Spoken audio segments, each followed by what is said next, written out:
नमस्तेऽस्तु भगवन् विश्वेश्वराय महादेवाय त्र्यम्बकाय त्रिपुरान्तकाय त्रिकाग्निकालाय कालाग्निरुद्राय नीलकण्ठाय मृत्युञ्जयाय सर्वेश्वराय सदाशिवाय श्रीमान् महादेवाय नमः।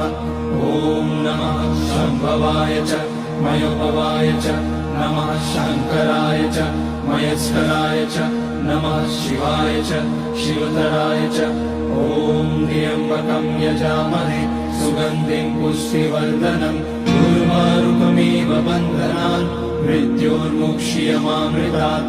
नागेन्द्रहाराय त्रिलोचनाय भस्माकराय महेश्वराय नित्याय शुद्धाय दिगम्बराय तस्मै नकाराय नमः शिवाय।